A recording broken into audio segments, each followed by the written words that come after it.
예, 오늘은 피할 길이라고 하는 제목으로 하나님 말씀 전하겠습니다. 우리 한번 따라해 봅시다. 피할 길. 예, 오늘 설교가 사실은 조금 내용이 이제 무겁습니다. 이렇게 본문을 계속해서 이제 강해하다 보면 사실 우리가 듣기 좋은 얘기만 들을 수는 없죠.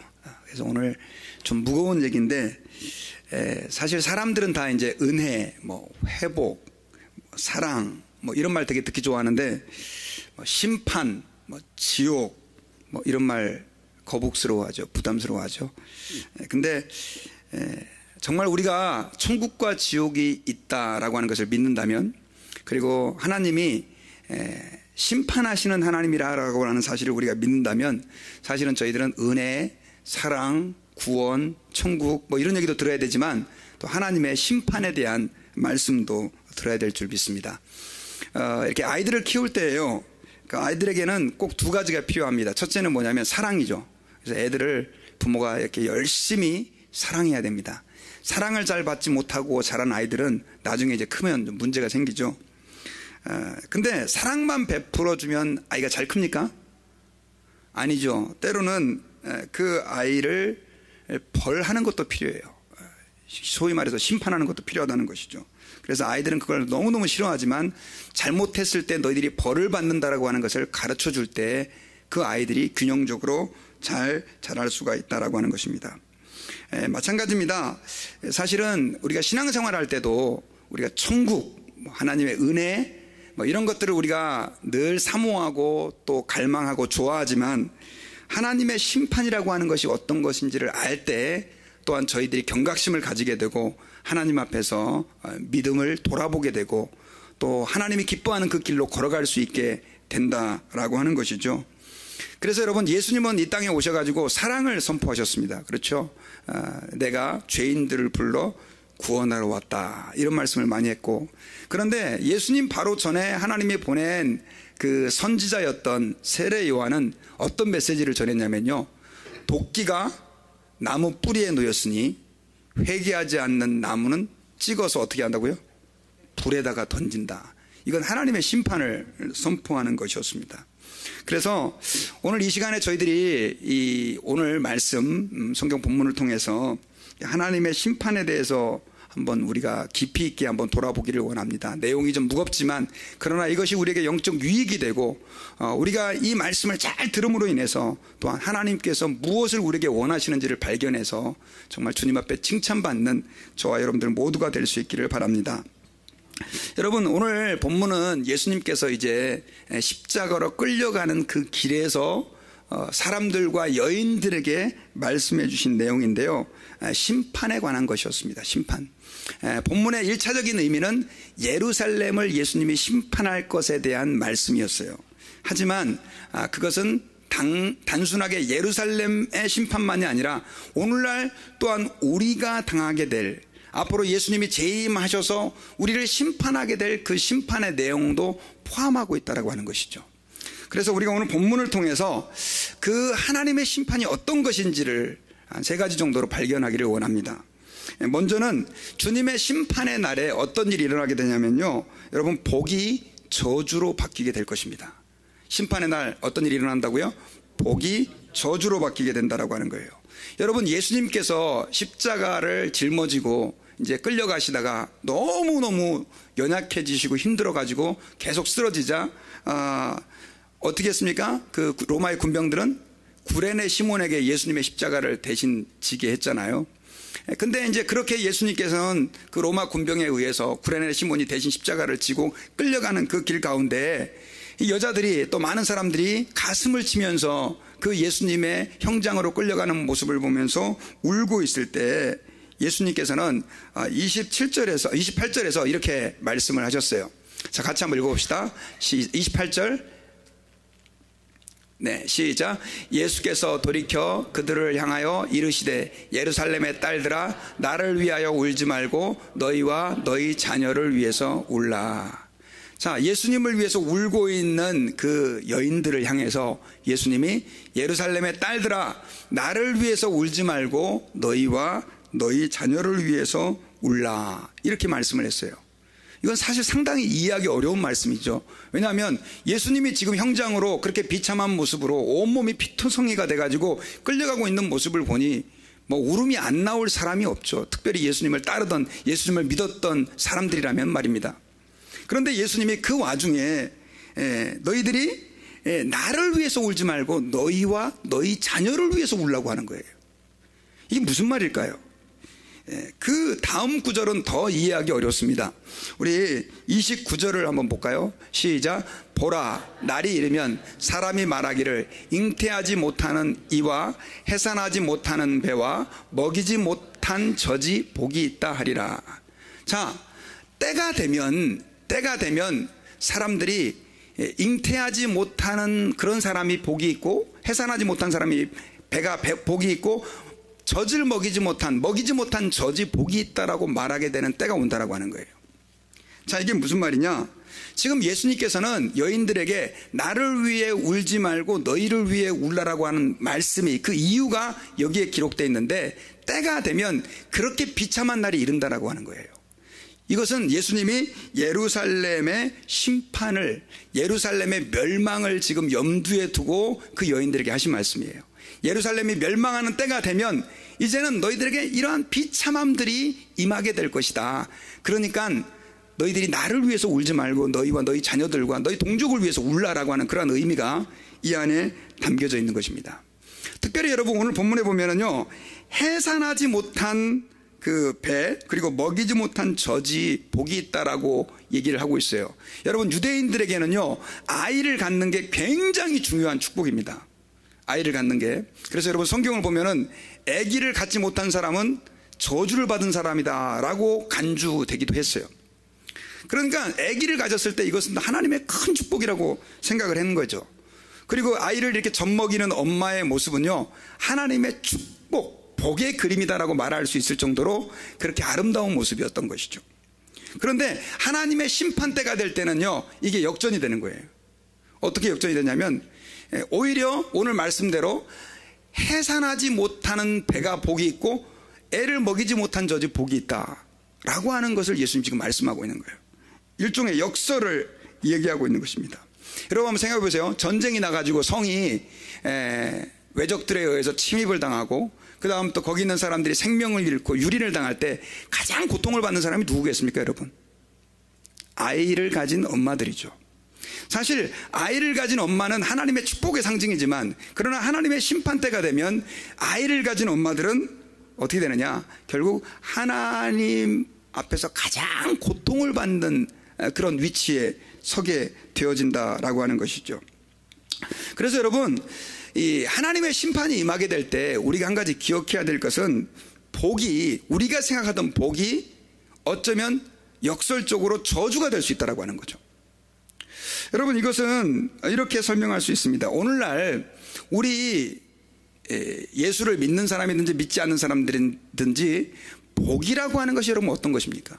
복 그러면 대개 돈을 많이 버는 거, 돈을 많이 가진 사람이 여러분 복 받았다라고 말할 수 있죠.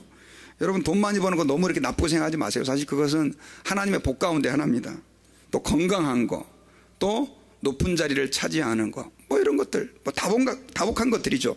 행복하게 사는 것입니다.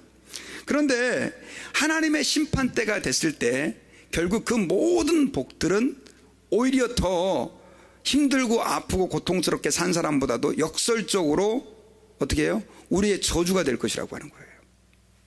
여러분, 주님이 이 땅 가운데 재림해 가지고요, 우리를 심판할 때 이런 일이 일어날 것입니다. 세상에 복만을 추구하고, 세상의 명예만을 추구하고, 세상의 행복만을 추구했던 사람, 그래서 그것을 얻었던 사람들, 주님이 심판하실 때 어떤 일이 일어나죠, 여러분?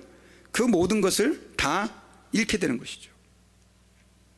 그래서 여러분, 그 영화 같은 데 보면은요, 그런 장면들이 가끔씩 많이 나오는 것 같아요. 어떤 사람이 섬에 보물을 찾으러 갔는데, 나중에는 보니까 악당들도 그 보물을 찾으러 와요. 그래가지고 나중에 이제 보물을 발견했는데, 그 보물을 주인공하고 악당이 서로 막 이렇게 뺏으려고 하다가, 나중에는 이제 어떻게 되냐면, 그 주인공이 그 보물을 딱 뺏었는데, 문제는 그 보물섬이 자폭장치가 돼 있는 거예요. 폭탄이. 그래가지고 나중에는 이제 어떻게 해요? 이 보물을 버리고 가야 되는지 가지고 가야 되는지 하다가 이 주인공은 어떻게 합니까? 그 보물을 버리고 과감하게 그 섬을 탈출해 나오죠. 근데 악당들은 그 보물을 가지려고 그러다가 그 자폭하는 그 섬과 함께 폭발당해 죽는 뭐 그런 장면들이 영화에 보면 가끔씩 나오죠. 여러분, 심판날도 마찬가지일 것입니다. 우리가 하나님께서 우리에게 요구하시는 본질적인 것들, 가장 소중한 것에 우리의 마음을 쏟고 그것을 향해 달려가지 않고 어떻게 말하면 헛된 것들만을 향해 우리가 달려갔을 때, 그러다가 주님의 심판이 불시에 우리에게 임하게 되었을 때, 오히려 그것들을 쫓던 사람들은, 그것을 얻어서 좋아했던 사람들은 마치 오늘 예수님께서 말씀하신 것처럼 그 아이를 베고 젖을 먹이는 그 어머니가 너무나 복 있는 사람이지만 심판 때는 가장 고통 가운데 처해질 사람이 되는 것처럼 그러한 역설적인 일이 우리에게 일어나게 되어진다라고 하는 것입니다. 그래서 여러분, 저희들이 기억해야 될 것이 있어요. 그게 뭐냐면, 우리가 이 세상을 살면서 이 세상의 끝이 왔을 때, 주님이 이 세상을 심판할 때 저주가 될 만한 것들만을 쫓아서 우리의 인생을 살면 안 된다라고 하는 것입니다. 여러분들은 지금 무엇을 향해 달려가고 있습니까? 주님이 이 세상을 심판할 때 혹시 그것이 우리에게 저주거리가 될 만한 것들만을 쫓아서 우리의 인생을 살고 있습니까? 아니면 주님이 기뻐하시고 주님이 우리를 복으로 갚아주실 그것들을 향해서 우리가 달려가고 있습니까?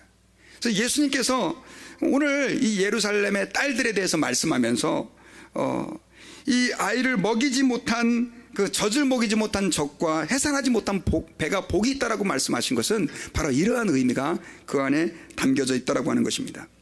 그리고 두 번째로요, 주님의 심판은요 어떤 일이 일어나냐면, 한번 따라해 봅시다. 극심한 고통이 따라오게 된다. 여러분, 우리 30절을 같이 한번 읽어보겠습니다. 30절 시작. 그때 사람이 산들을 대하여 우리 위에 무너지라 하며 작은 산들을 대하여 우리를 덮으라 하리라. 자, 심판 때에는요 극심한 고통이 임하게 되는데, 자, 이것은 1차적으로는 예루살렘에 임할 심판을 주님이 말씀한다고 했습니다. 자, 근데 이 예루살렘에 이 주님의 심판이 이제 행해지는데, 그 심판이 임하게 되면 사람들이 너무 고통스러워 가지고 어떤 탄식을 하게 되냐면, 산들한테 산들아 우리 위에 무너져라, 작은 산들아 우리를 덮어라 라고 말하게 된다는 거예요. 여러분, 이게 무슨 의미일까요? 여러분, 한번 생각해 보세요. 산이 우리를 덮게 되면 어떤 일이 일어납니까? 산사태 나서 다 매장돼서 죽잖아요. 이게 무슨 말이에요? 이 예루살렘의 멸망으로 인해서, 그러니까 주님의 심판으로 인해서 주어지는 그 심판의 때 너무나 사람들이 심한 고통을 당하니까 이제 차라리 산들아 우리를 덮어서 우리가 그냥 죽었으면 좋겠다, 그런 탄식을 지금 하게 된다라고 하는 거예요. 여러분, 주님이 세상을 심판하게 될 날, 여러분 어떤 일이 일어날 거라고 믿습니까? 여러분, 요한계시록을 보면요 그 심판의 무서움과 두려움이 잘 묘사가 되어 있어요. 성경에서는요 주님이 심판하게 되는 날 우리가 어떤 형벌을 당하게 된다라고 말씀하고 있냐면, 지옥의 형벌을 당하게 될 것이라고 말씀하고 있습니다. 여러분, 지옥이 어떤 곳인지 아십니까? 저는 신학교를 다닐 때 열심히 그 전도를 하는 친구가 하나 있었습니다. 옷에다가요 모든 양복에다 빨간색으로 예수, 천당, 등재다, 불신, 지옥, 이거 해놓고 다니는, 그래서 신학생들 사이에서도 손가락질을 하고 이렇게 별로 안 좋은 소리를 듣는 그 친구였는데, 우리 설교학 시간에 설교를 이렇게 돌아가면서 다 이제 신학생들이니까 해야 되는데, 그분 설교가 됐는데 설교 시간에 토치램프 있죠, 불 이렇게 피식 붙는 거, 그걸 이렇게 갖고 올라왔어요. 그러더니 막 천국과 지옥을 설교하면서 잠깐 한번 그 교수님을 잠깐 나오세요. 그러더니 토치램프에 불을 붙잡고 막 손을 불로 찢으려고 그러는 거예요. 아, 이게 무슨 소리냐고. 진짜 그런 일을 했어요. 참 황당한 친구죠.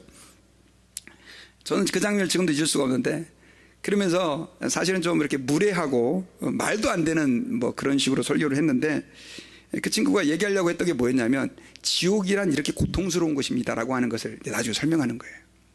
그래서 여러분, 우리는 천국과 지옥을 말하지만 사실 지옥이 정말 싫지 않은 곳이고, 정말 하나님을 믿지 않고 예수 그리스도를 믿지 않는 사람들이 지옥에 떨어진다라고 하는 것을 우리가 믿는다고 한다면, 우리가 지옥 가서는 됩니까 안 됩니까? 안 되는 거죠. 지옥 가서는 안 되는 거예요. 그래서 여러분, 주님이 계속해서 말씀을 통해서 우리에게 이 심판의 때에 어떤 일이 일어날 것이라고 하는 것을 얘기하면서 오늘 본문에서 두 번째로 말씀하고 있는 것은 그 심판의 때는 우리에게 어떤 때다? 고통의 때인데 그 고통이 너무너무 심해가지고 산들아 우리를 덮으라라고 말할 정도로 힘든 고통이라는 것이죠. 작은 산들아 우리 위에 무너져라라고 얘기할 정도로 차라리 죽으면 좋겠다라고 하는 그 고통이 주님의 심판 때에 일어나게 된다라고 하는 것입니다.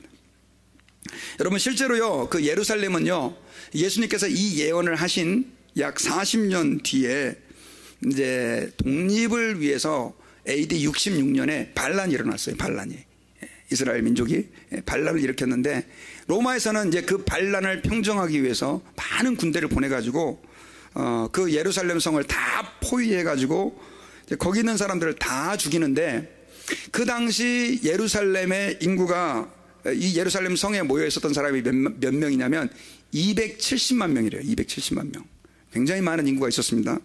근데 그때 그 성 안에 있는 사람들을 이제 이 로마 군대가 다 죽이게 되는데 110만 명을 죽여요. 110만 명을. 그리고 16세 이하의 남자와 여자아이들은 전부 다 병사들에게 나눠줍니다. 그냥 노예로 다. 그리고 예수님을 심판했던 그 산헤드린 공회 있잖아요. 그 공회도 흩어지고 사실은 이제 이스라엘은 그때 이후로 역사 속에서 사라져버리게 되죠. 예루살렘에는 이 10,000명의 군대가 이제 상주하게 되고요. 결국 이 처참한 그때 그 굶어 죽은 사람만 5만 명이라고 그래요.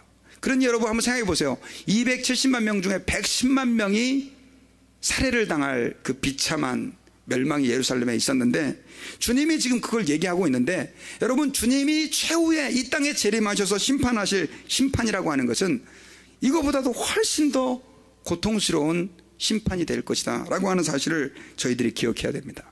여러분, 예수님께서 이 지옥의 고통에 대해서 부자와 나사로의 비유를 통해서도 우리에게 말씀해 주셨어요. 그 부자는 이 땅에서는 잘 먹고 잘 살았죠. 그런데 나중에는 어디로 들어갑니까? 지옥불에 던져지고, 나사로는 그 부잣집에서 버리는 그 쓰레기를 먹고 살았는데 나중에는 천국에 들어가서 아브라함의 품에 안겨 있게 되죠. 근데 이 부자가 그 지옥에 떨어졌을 때 너무너무 고통스러워 가지고 나중에는 그 아브라함을 보고, 나사로의 품에 있는 아브라함을 보고 무엇을 요구하냐면요, 손가락에 물 한 방울만 찍어 가지고 내 혀에 적셔달라고 얘기를 하죠. 여러분, 이건 뭘 얘기하느냐? 지옥은 그렇게 목마른 곳이다, 이걸 얘기하는 게 아니에요. 지옥이라고 하는 것은 그렇게 고통스러운 곳이다라고 하는 것을 예수님께서 보여주고 있는 것입니다. 근데 여러분, 공교롭게도요, 사실은 이 예루살렘이 예수님의 예언이 있고 나서 얼마 뒤에 멸망을 하게 되냐면 약 한 40년 뒤에 멸망을 하게 되거든요.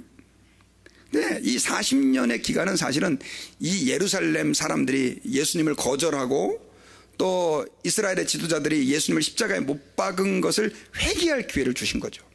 근데 그들은 결국 회개했습니까? 안 했습니까? 회개하지 않았죠. 그래서 결국은 주님의 심판이 그 예루살렘에 임한 거예요. 이건 여러분, 우리에게 무엇을 보여주냐면 오늘날도 마찬가지입니다. 여러분, 주님이 다시 재림하게 되는데 주님이 재림하시는 그날 저와 여러분들에게 하나님의 심판이 있을 거라는 거예요. 저는 여러분들에게 한번 여쭤보겠습니다. 그 심판을 피할 준비가 되어 있습니까? 그 지옥의 형벌에 나는 이제 면제되어서 구원받았다라고 확신이 여러분들에게 있나요?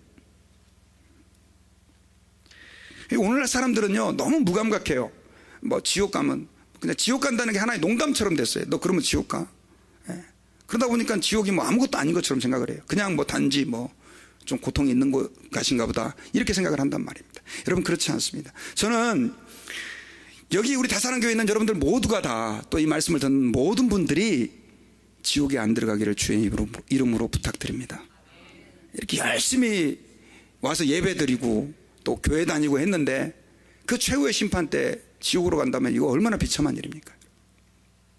그 다음에 마지막 세 번째로요, 이 주님께서 심판에 대해서 가르쳐 주는 것은 자비가 그 심판의 날에는 더 이상 없다는 거예요. 뭐가 없다고요? 자비가 없다. 여러분, 하나님은 어떤 분이에요? 자비로우신 분이죠. 사랑이 많으신 분이죠. 어떤 죄를 졌다 할지라도 주님은 우리를 용서해 주시는 분이에요. 믿습니까? 근데 심판 때까지라는 거예요. 그게 심판 때가 되면 그 자비가 더 이상 없다는 거예요. 여러분 우리 31절 같이 한번 읽어봅시다. 31절 시작. 푸른 나무에도 이같이 하거든 마른 나무에는 어떻게 되리요 하시니라. 자, 예수님이 그 예루살렘의 멸망을 얘기하면서 이렇게 얘기를 해요. 푸른 나무에도 이같이 되는데 마른 나무에는 어떻게 되리요. 이거에 대한 해석이 참 많아요. 그리고 이 본문이 굉장히 어려운 구절입니다. 그런데 대체적으로 정통 신학을 하시는 신학자들은 어떻게 이걸 해석하냐면 푸른 나무를 예수님으로 봐요. 누구요? 예수님. 마른 나무는 그럼 누구예요? 예수님을 거절한 예루살렘이죠. 자, 그런데 자, 이 푸른 나무는 지금 예수님을 얘기한다는 것은 여러분 지금 예수님은 하나님의 뭘 받고 있어요? 심판을 받고 있어요. 자, 예수님께서 여러분 채찍이 맞으시고 가시관을 쓰시고 십자가에서 지신 그 이유가 뭡니까 여러분? 예? 이유가 뭐예요? 우리의 죄를 뒤집어 쓰셨기 때문에, 우리의 죄를 예수님께서 담당하셨기 때문에 그 하나님의 심판을 지금 예수님이 받고 있는 거예요. 그게 바로 뭐냐면 채찍에 맞으심과 십자가 형벌인 거죠. 여러분 예수님은 하나님의 가장 사랑하시는 아들이세요. 믿습니까?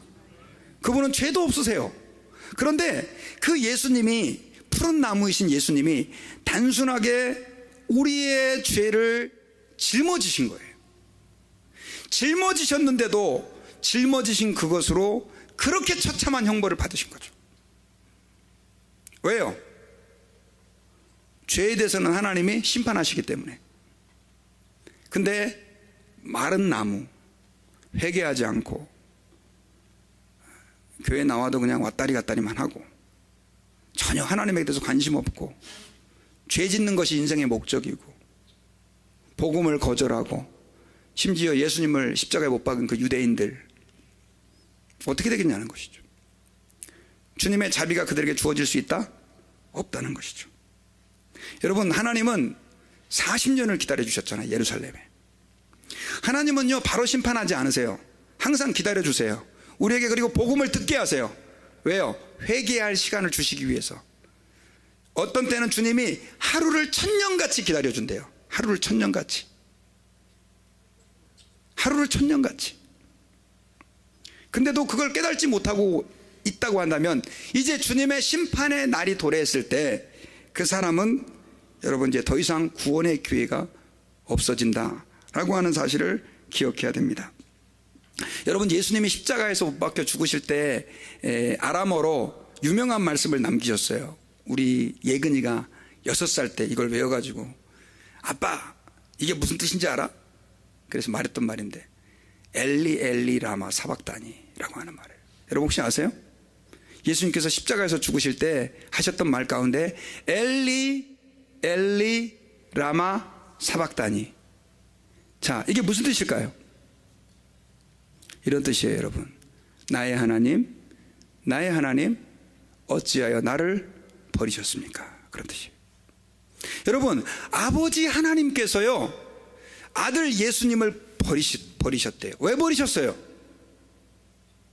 우리의 죄를 대신 담당하셨기 때문에, 지셨기 때문에. 여러분 하나님 아버지께서는요 죄를 지신 예수님조차도 버리셨어요. 죄를 지신 예수님조차도, 푸른 나무이신 예수님조차도. 그렇다고 한다면 그 마른 가지에 대해서는 예수님께서 어떻게 하실까요? 그러므로 여러분 저희들은 하나님 아버지 앞에서 기억해야 돼요. 심판의 때가 되면 더 이상 우리에게는 회개할 기회가 없고 더 이상의 자비는 주어지지가 않습니다. 그러므로 우리는 하나님 아버지 앞에서 주의 말씀을 듣고 성경을 읽고 복음의 메시지를 들을 때 우리는 어떻게 해야 됩니까? 회개하고 하나님께로 돌아와야 되는 거죠. 우리는 사도신경에서 이렇게 고백을 합니다. 저리로서 산자와 죽은 자를 심판하러 오시리라. 여러분 예수님께서 이 땅에 재림하시는 사건은요, 여러분 초림은, 처음 예수님이 이 땅에 오신 사건은 우리를 구원하기 위해서 오신 거예요. 우리의 대속제물이 되기 위해서 오신 거예요. 그런데 재림은 왜 이루어지는 줄 아십니까? 성경에 보면 예수님의 재림은 심판의 재림이에요. 심판의 재림.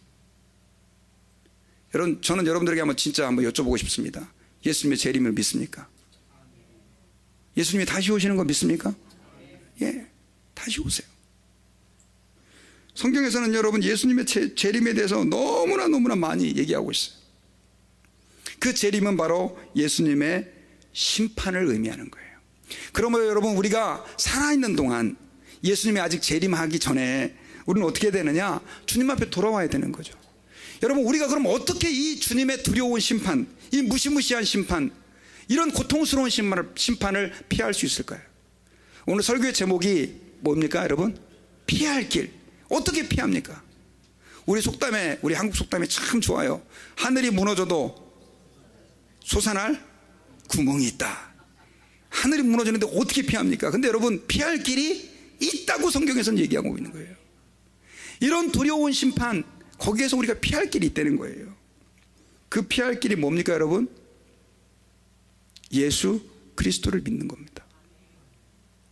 예수 그리스도를 구주로 영접하는 거예요. 여러분 그냥 교회만 의자만 따뜻하게 왔다 하고 가지 마시기 바랍니다. 정말 하나님이 살아계시다면 천국과 지옥이 있고요, 우리가 정말 우리의 죄를 회개하고 예수 그리스도를 믿지 않으면 우리는 그 심판을 피할 수 없다는 것입니다. 왜냐하면 예수님은 우리의 죄를 위해서 우리의 죄를 담당하시고 십자가에서 죽으시고 부활하신 분이기 때문에 그렇습니다. 제가 이번에요 여러분 굉장히 그 LA 가가지고 페이트 클리닉 세미나를 다녀왔지 않습니까? 알고 봤더니 전도 세미나였어요. 전 소그룹 세미나인 줄 알고 갔더니, 그래서 좀 더 좋았는데 한 3일 동안 늦은 시간까지 이제 계속해서 이제 말씀을 들으면서 다시 한번 제 자신을 이제 좀 돌아보게 됐어요. 뭐에 대해서 돌아보게 됐냐면 목회라는 게 뭐냐, 교회라는 게 뭐냐. 강사분이 그런 얘기를 하더라고요. 교회 안에 다니는 사람 가운데 안 믿는 사람이 너무 많다는 거예요. 교회를 다니는 사람들 가운데서도 아직 예수 그리스도를 주로 안 믿는 사람이 너무 많다는 거예요. 저는 여러분들에게 한번 여쭤보고 싶습니다. 여러분들은 정말 예수 그리스도를 구주로 영접하셨습니까? 정말 믿습니까? 사실 예수님이 그 심판에 피할 길이 되신다라고 하는 것은 내가 예수 그리스도를 믿음으로 예수님이 나의 모든 죄에 대해서 심판을 받으셨기 때문에, 그분의 심판받으심 때문에 내가 그 심판을 피하고 하나님의 자녀로 구원받을 수 있게 되어지는 것이다 라고 하는 사실을 저희들이 믿어야 합니다. 그러므로 여러분들 무슨 일이 있어도 예수님을 믿는 것을 포기하지 마십시오. 혹시 이 가운데 아직까지도 내가 예수 그리스도를 믿는다는 것에 대해서 확신이 안 서시는 분들은요, 저를 찾아오세요. 진짜 찾아오셔야 돼요. 그래서 그 문제가 해결이 돼야 되는 거예요. 여러분 성경에서는요 이 예수님의 재림의 심판에 대해서 구약에서는 몇 번을 얘기하고 있냐면 1800번을 얘기하고 있어요. 그리고 신약에서도 300번을 얘기하고 있어요. 그리고 사도행전 1장 11절에서는요 이 예수님이 이제 승천을 하실 때 천사들이 이렇게 얘기를 했습니다. 갈릴리 사람들아 어찌하여 서서 하늘을 쳐다보느냐, 너희 가운데 하늘로 올려지신 이 예수는 하늘로 가심을 본 그대로 오시리라. 여러분 예수님은 하늘로 가심을 본 그대로 다시 오시게 될 것을 우리에게 말씀해 주고 있어요. 근데 문제는 이 예수님이 재림할 때를 아무도 모른다는 거예요. 한번 생각해보세요. 만약에 예수님이 다음 달에 재림하신다 그러면 빨리 지금 정신 차리고 회개해가지고 준비해서 예수님의 재림을 맞이하면 좋겠는데, 성경에서는 예수님의 재림에 대해서 마태복음 24장에서 36절에서 뭐라고 얘기를 하고 있냐면요, 그러나 그 날과 그때는 아무도 모르나니 하늘의 천사들도 아들도 모르고 오직 아버지만 아시느니라. 재림하는 건 예수님 자신도 모르신다는 거예요. 천사들도 모른다는 거예요. 그러니까 우리는 어떻게 해야 됩니까 여러분? 오늘 지금 이 시간에 내가 주님의 그 재림, 주님의 심판대 앞에 설 준비를 해야 된다라고 하는 거예요. 그리고 여러분 예수님이 설령 좀 늦게 재림하신다 할지라도 우리가 먼저 어떻게 해요? 죽을 수도 있어요. 그럼 우리는 이제 주님의 심판대 앞에 서는 거죠. 그러므로 여러분 저희들은 하나님 아버지 앞에서 이 주님의 심판을 늘 마음에 염두에 두면서 주님의 사랑, 천국, 은혜 이거에 대해서 감사해야지만 그걸 염두에 두고 우리의 한 스텝 한 스텝을 이 땅에서 걸어가야 될 줄 믿습니다. 자, 그렇다고 한다면 여러분, 우리 믿는 사람들은 어떨까요? 이제 나는 예수 믿었으니까 그냥 뭐 이제 세워라 내워라 하고 그냥 대충 신앙생활해도 될까요? 성경에서는요, 우리에게 예수 믿는 사람들에게 대해서는 이런 놀라운 축복을 선언해줘요. 로마서 8장 1절에 보면, 그러므로 이제 그리스도 예수 안에 있는 자에게는 결코 정죄함이 없나니 이는 생명의 성령의 법이 죄와 사망의 법에서 너를 해방했느니라. 예수를 믿는 사람들에게는요, 그 정죄함이 없고 주님의 심판이 없다고 얘기를 하고 있어요. 이게 놀라운 얘기죠. 여러분, 저와 여러분들이 예수 그리스도를 구주로 믿었다고 한다면 우리는 그 주님의 심판에서 이제는 사실은 죄사함 받고 이미 구원받아 천국 백성이 된 줄을 믿으시길 바랍니다. 근데 그걸로 끝이 아니라는 거예요. 성경에 보면요, 우리 믿는 자들에게도, 우리가 믿는 사람들은 지옥의 심판을 당하지 않을 것입니다. 아멘. 우리 옆에 있는 분들에게 당신은 지옥의 심판을 당하지 않을 것입니다.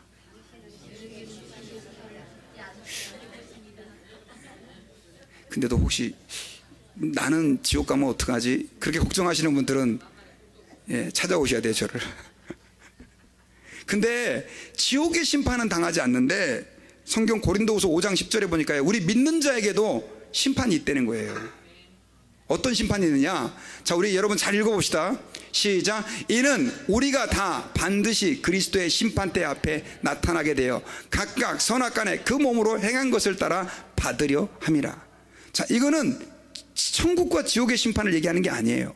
우리 믿는 사람들, 여기서 우리는 고린도 교회 교인들이에요. 바울도 얘기하는 거예요. 저와 여러분들 모두가 다 그리스도의 심판대 앞에 서게 되는데 그건 천국과 지옥의 심판이 아니에요. 근데 어떤 심판이냐?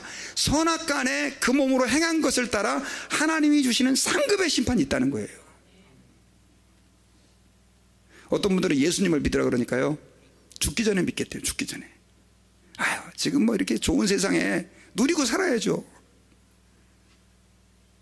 근데 여러분, 정말 하나님 앞에서 여러분들의 남은 생애를 주를 위하여 살고 하나님의 영광을 위해서 살 때, 여러분, 주님이 여러분들의 그 모든 헌신에 대해서 갚아주시는 날이 있다는 것을 믿으시기 바랍니다.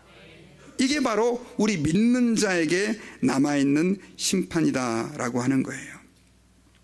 그러므로 여러분, 저와 여러분들은 하나님 아버지 앞에서요, 정말 주님이 기뻐하실 만한 삶들을 살아야 돼요. 예수 믿는 사람들. 나는 이제 지옥 안 가니까 내 맘대로 살아야지 하고 신앙생활들을 내 맘대로 하고 그냥 뭐 자기 원하는 대로 그냥 살고 이러면 안 되는 것이죠. 그래서 마태복음 25장에서는요, 예수님이 양과 염소의 비유를 말씀했어요. 그러면서 그 양과 염소의 비유를 말씀하시면서 주님이 그 양들이죠, 양들에게 이런 얘기를 했어요. 그들을 칭찬하면서 그들에게 오른편에 앉으라고 얘기하면서, 너희들은 내가 줄일 때 먹을 것을 주었고, 목마를 때 마시게 하였고, 나그네 되었을 때 영접하였고, 그 다음에 36절, 헐벗었을 때 옷을 입혔고, 병들었을 때 돌아보았고, 옥에 갇혔을 때 와서 보았다. 예수님이 그런 말을 하는 거예요. 그러니까 아니, 언제 우리가 예수님에게 그렇게 했습니까? 그랬을 때 예수님이 뭐라고 얘기를 했습니까? 지극히 작은 자들에게 한 것이 바로 내게 한 것이다, 이렇게 얘기를 했어요. 여러분, 예수 믿는 사람들을 주님이 어떤 기준으로 심판하시느냐? 하나님, 구원받은 하나님의 백성들에게는요, 지극히 작은 자들을 향한 섬김이 주님의 상급의 기준이 된다는 거예요. 여러분, 교회 안에는요, 또 여러분들 주변에는 지극히 작은 분들이 많아요. 힘들어하고 고통스러워하고 여러분들의 손길이 필요한 분들이 계세요. 여러분들이 비록 가난하고 나이가 들었고 힘들고 어렵다 할지라도 남들보다 더 가진 게 있어요, 없어요? 있어요, 없어요? 어떤 분은 없다는데. 한번 생각해 보세요. 남들보다 가진 게 있다니까요. 돈이 아니라도 할지라도. 돈이 없는 분들은 남들보다 건강할 수 있고, 어떤 분들은 차가 없는데 차가 있는 분이 있고, 남들보다 조금 더 많이 배운 분도 있고. 근데 여러분, 남들보다 조금 더 가진 그 모든 것들은 결국 나보다 못한 사람을 돕기 위해서 주님이 주신 은혜라고 하는 사실을 깨닫고, 주님이 그 모든 것들을 계산하시는 그날, 여러분들, 저와 여러분들이 이 말씀 가지고 이 말씀대로 어떻게 되느냐? 그렇게 연약한 사람들을 섬기고 작은 자들을 우리가 돌보고 그렇게 살아갈 때 주님이 내 오른편에 앉으라라고 말씀하시면서 우리를 칭찬해 주시는 은혜가 저와 여러분들에게 있게 될 줄 믿습니다. 그리고요, 우리가 주님의 심판대 앞에 섰을 때 칭찬을 받아야 되는데 어떻게 하면 칭찬을 받을까요? 이렇게 작은 자에게 충성하고 작은 자들을 사랑하고 그들을 돌보는 것과 함께 중요한 게 뭐냐면 복음을 전하는 것입니다. 복음을 전하는 것. 여러분, 지난주에 한국에서 아주 독특한 일이 있었어요. 어떤 상가, 수원에 있는 상가 건물에서 불이 났어요. 근데 이 건물은 지상 11층, 지하 5층이에요. 굉장히 큰 건물입니다. 근데 예전에 여러분 한국에서 작년에 뭐 얼마나 또 불이 나서 많은 사람들이 죽었습니까? 근데 이번에는 여러분 지상 11층, 지하 5층 건물인데 사망자가 몇 명이에요? 0명이에요, 0명. 그래서 사망자 0명 그래서 불이 났다는데 그래서 제가 뉴스 기사를 봤어요. 알고 봤더니 46명만 연기를 좀 마셔가지고 경상을 입은 거고 한 사람은 좀 많이 마셨는지 조금 심했는데 심폐소생술을 통해서 살아났다고 그래요. 한 명도 안 죽었어요. 너무 감사한 일이에요. 근데 여러분 그 건물에는 사람이 굉장히 많이 있었는데 특별히 그 지하에 PC방에는요 500명이 굉장히 큰 PC방 컴퓨터하는 그 룸인데 250명이 그 PC방에 있었다는 거예요. 여러분 한국의 그 상가 건물 아시죠? 다 좁잖아요. 근데 어떻게 그렇게 살았냐 알고 봤더니 그 PC방 매니저가요 불이 나니까 사람들에게 불이야라고 외치면서 어떻게 했어요? 사람들을 대피시켰다는 거예요. 특별히 2층에 있는 사람들은요 이 아래층에서 불이 났는데 어떻게 건물이 이렇게 차단이 잘 됐는지 연기조차도 안 났다는 거예요.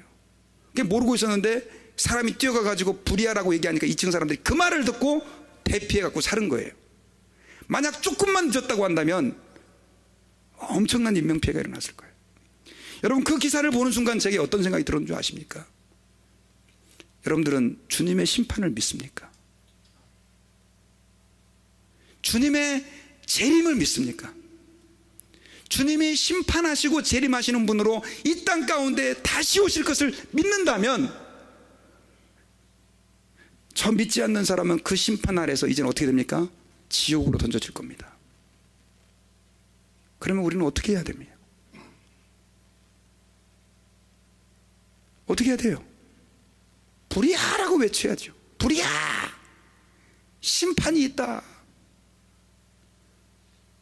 심판이 있다. 예수님을 믿어야 하지 않겠냐? 정말 여러분 그러한 절규를 가지고 전도해 보신 적 있으신가요? 여러분들 가족 안에 예수님을 안 믿는 사람들, 여러분들의 친구 가운데 예수님을 안 믿는 사람들, 여러분들 이웃 가운데 예수님을 안 믿는 사람들, 그분들을 향해서 우리는 외쳐야 돼요. 뭐라고요? 불이야. 심판이 있다고. 불심판이 있잖아요, 여러분. 불심판. 그래서 사망자 몇 명? 0명. 이게 우리 목표예요. 사망자 0명. 주님이 얼마나 좋아하시겠어요? 심판대 앞에 섰을 때. 여러분 이 땅에서 여러분들 돈 많이 벌었다고 주님이 기뻐하실 것 같습니까? 너는 10억을 벌었어? 와, 10밀리언을 벌었구나. 진짜 잘했다. 머리 쓰다듬어 주실 것 같아요? 그래요, 안 그래요? 주님, 저는 10명의 영혼을 주 앞에 인도했습니다. 저는 100명의 영혼을 주 앞에 인도했습니다. 그런 칭찬받는 저희들 모두가 되기를 주의 이름으로 축원합니다. 이제 말씀의 결론을 맺겠습니다. 여러분 오늘 예수님이 십자가에서 이제 곧 죽습니다. 매달려서 자기를 향해 오는 그 많은 사람들과 예루살렘의 여인들을 향해서 주님이 지금 뭐라고 얘기를 하고 있습니까? 예루살렘의 딸들아, 나를 위해 울지 말고 너희를 위해 울어라. 너희 자녀를 위해 울어라. 이렇게 말씀했어요. 주님이 왜 그렇게 얘기했느냐? 그 예루살렘의 이 말, 그 40년 뒤에 이 말 심판을 주님은 지금 이미 보고 있었기 때문에 그래요. 그 심판은요, 복이 저주로 바뀌는 심판이었어요. 그러면서 주님은 그랬어요. 오히려 아이를 배지 못하고 아이를 먹이지 못한 저주 복이 있을 거다. 그런 비참한 날이 이렇게 될 것이다. 그때는 너무나 극심한 고통이 오게 되는데 사람들이 산들아 우리 위에 무너지라라고 말할 정도로 그 고통은 비참할 것이다. 그러면서 예수님이 푸른 나무에게도 그렇게 했거든 마른 가지에게는 어떻게 하겠느냐라고 말하면서 나에게도 이러한 하나님의 심판이 쏟아졌다고 한다면 내가 너희들의 죄를 대신 짐으로 인해서 내가 이 심판을 받는다고 한다면 마른 가지는 어떻게 되겠느냐라고 말씀하시면서 그 심판의 비참함에 대해서 주님이 말씀해 주셨어요.